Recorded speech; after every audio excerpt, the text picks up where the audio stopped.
Fala pessoal, a nós aqui outra vez para mais uma aula de matemática. Hoje o assunto é função inversa. Vamos conhecer a parte teórica, ver um exemplo e na próxima aula a gente parte para a resolução. Bom pessoal, então a nossa aula hoje, função inversa, ela é muito simples, muito tranquila, tá? Eu já vou colocar um exemplo para a gente ver daqui a pouco. E a explicação dela, que eu vou passar para vocês aqui, digamos que seja aquela explicação fácil de você gravar, sem aqueles arrudeios que se fazem, né? Aquelas definições genéricas e teóricas de matemática. Não, vocês precisam aprender. E para aprender, a linguagem matemática tem que ser de um jeito que a pessoa entenda, né? E é isso que a gente fez aqui. Veja só, toda função inversa é bijetora. Vocês que já estudaram introdução à função, vocês sabem que função bijetora ela tem essa característica aqui, né? Elementos de x ligam apenas um único elemento de y e elementos de y também se ligam ao mesmo elemento de x, tá? Então, basicamente, eu coloquei até aqui, não passo a passo, mas uma explicação simplificada do que significa função inversa, analisando esse diagrama aqui, certo? Então, o que acontece? Ó, nesse caso aqui, função bijetora, o f leva x até y e o g, aqui ó, o f, ele leva todos os elementos de x até y e o g, ele vai levar, o g é esse aqui ó, e o g ele vai levar y até x, traduzindo ó, g desfaz o que y faz. É basicamente isso. O f fez uma coisa, o g desfaz e volta para o f. Então isso é função bijetora, tá? E volta para o mesmo f. Eu tenho esse. Não sai daqui e vem para cá, não. Sai e volta para o mesmo, tá? Então, o que um faz, o outro desfaz. Por isso que função inversa tem que ser bijetora. Tem que ser bijetora. Se não for bijetora, se o que f fizer, g não desfizer, então não dá para fazer a inversa dessa função. Como é que você resolve uma função inversa? É simples, ó. Quem é x vira y e quem é y vira x. A gente vai ver isso na prática aqui no exemplo que eu vou colocar. Só a última coisa antes da gente resolver o exemplo, que eu quero mostrar para vocês, é isso aqui, ó. A representação. Como é que eu represento uma inversa de uma função? Eu represento colocando esse menos 1 aqui no expoente. Então fica f na menos 1 de x. Por que na menos 1? É simples, né? Por exemplo, se você tem um número elevado a menos 1, 2 elevado a menos 1, você sabe que isso aqui vira o inverso desse 2, né? Vira 1 sobre 2. Então, menos 1 para indicar que você vai fazer o inverso. Beleza? E agora vamos partir para o exemplo. Pronto, pessoal. Acabei de copiar o exemplo aí na lousa, né? Não estava, certo? Dei um corte aí, acabei de copiar o exemplo e a gente vai resolver esse exemplo aí. Olha como é simples. Ele deu uma função, está pedindo a inversa. O que você vai fazer é só lembrar disso aqui, ó. Quem é x vira y, quem é y vira x e só isso aí já é o suficiente para você resolver. Aí você diz assim, como assim quem é x vira y? Primeiro, vocês têm que lembrar da parte gráfica da função. Lembra quando a gente vai aprender função, que a gente vê o gráfico, né? Y no eixo das ordenadas, x no eixo das abscissas. Vocês têm que lembrar disso aqui, ó. F de x é igual a y. Traduzindo, quando a gente fala f de x, em qualquer função que a gente está resolvendo, é a mesma coisa que como se a gente estivesse falando y. Então, eu posso escrever essa função aqui, ó, f de x igual a menos 3x mais 5, dessa forma aqui, ó, y igual a menos 3x mais 5. Vocês têm que lembrar desse detalhe, porque isso aqui só faz sentido se você trocar esse f de x por y. Eles são a mesma coisa. Quem é que está em função de x? Y. Quem é que depende do x? O y, né? Função é isso, é a relação de dependência. O resultado dele depende do que eu passo para ele. Então, quem é que está em função de x? Quem é que depende do x? O y. Então, eu posso substituir esse f de x por y. Certo?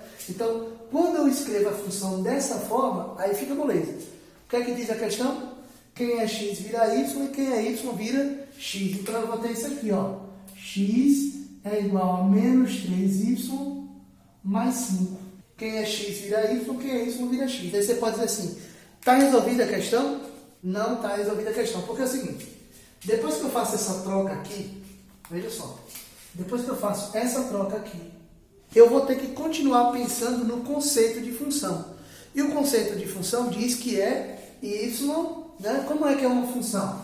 Y igual a x mais b. É isso que é uma função. Ou seja, mesmo a gente trocando isso aqui, o y tem que voltar lá para o lado dele e o x tem que voltar para o canto dele. Aí você diz assim, professor, mas isso aí não vai, significa que vai voltar a ser a mesma coisa? Vai não, ó, vê só. Eu não troquei aqui, eu peguei esse x, coloquei para cá, peguei o y, coloquei no lugar do x. Agora, quando eu for organizar novamente, tem que ir todo mundo. Como assim? Esse menos 3y tem que passar para cá 3y, positivo. Esse x tem que passar para cá, menos x mais 5. E aí, o que é que eu tenho que fazer? Isolar o y. Menos x mais 5. Tudo isso sobre 3 e encontramos a inversa. Interessante, né? Agora, como eu não vou botar outro exemplo, eu vou lançar um desafio nessa mesma questão. Veja só. E se eu quisesse que vocês encontrassem a inversa da inversa? Veja só. A gente deu um f de x e encontrou a inversa dela. Mas se eu quisesse encontrar a inversa da inversa? Se eu quisesse encontrar aquilo ali, como é que eu faria? Veja só. Era essa, a gente encontrou a inversa. A inversa é essa. Lembra? Função inversa é bijetora. O que é que significa isso? Que quando eu resolver isso aqui, ou seja, quando eu inverter isso aqui, tem que voltar para cá. Tem que voltar para cá. Senão, não é bijetora. Na prática, é isso que significa bijetora. Você pegou a função, inverteu, deu isso. Você inverter de volta, tem que dar isso aqui. Então, fazer a inversa da inversa é pegar a função e voltar para o que ela era antes. Então, ou seja, quando eu resolver isso aqui, ela vai ter que voltar a ser isso aqui. Então, a inversa da inversa, ela tem que ser aplicada nesse resultado aqui. Ó. Quem é que a gente quer fazer agora? A gente quer a inversa da inversa. Vocês têm que pensar o seguinte. Quem é a função agora? É essa? Não. A função agora é essa daqui. Ó. Y é igual a menos x mais 5, tudo isso sobre 3. Qual é o primeiro passo? Eu sei que vocês olharam aí e pensaram assim, rapaz, ó, bota um aqui, multiplicação cruzada, morreu. A gente vai usar isso mesmo. Mas, vocês têm que lembrar o seguinte, função inversa, quem é x vira y e quem é y vira x. Isso aqui tem que ser aplicado tanto se for na função inversa, quanto na inversa da inversa. Traduzindo, esse y aqui ele vira x, então ele fica x, e esse menos x aqui ele fica menos y. Tudo isso mais 5 sobre 3. Agora sim, porque já fiz a troca, né? Já fiz a troca, agora eu vou simplesmente fazer uma proporçãozinha, né? Produto dos meios pelos extremos, e aí eu faço assim, 3x é igual a menos y mais 5. Olha só. Bota todo mundo no lugar. O menos y passa para lá com mais y. O 3x passa para cá com menos 3x mais 5. Vê só. Lembra? Função bijetora. O que é que acontece? Quando eu aplico, eu inverto, vem para cá. Eu inverto a inversa, tem que voltar para lá. Foi o que aconteceu. A função era essa. Eu inverti, veio para cá. A função era essa. Eu inverti, voltou para lá.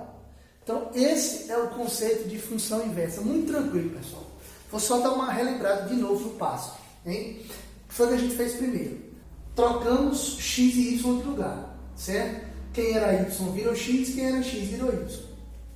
Depois que a gente fez essa mudança, aí a gente tem que lembrar da organização da função, que é essa daqui. A organização da função é essa. Então, aí eu peguei esse 3y, que estava negativo, foi para lá positivo, e o x que estava positivo veio para cá negativo. Ou seja, depois que a gente faz aquela metamorfose, aquela troca, que foi essa daqui, as coisas têm que voltar ao normal. Ou seja, o y tem que ir para o lugar dele e o x para o lugar dele. E depois isso aí vira a equação básica, né? Resolvemos, achamos a inversa. Aí para achar a inversa da inversa, o mesmo processo, Quem era y virou x, quem era x virou y. E aí sim, a gente aplicou para as propriedades da proporção, produto dos meios vezes o produto dos extremos. Muito simples, muito tranquilo, mas é um assunto muito importante que deixa vocês gabaritados para assuntos mais complicados mais na frente, tá? Próxima aula, vou resolver 2 questões com vocês para que a gente se aprofunde mais no conteúdo. Valeu, pessoal! Até a próxima aula.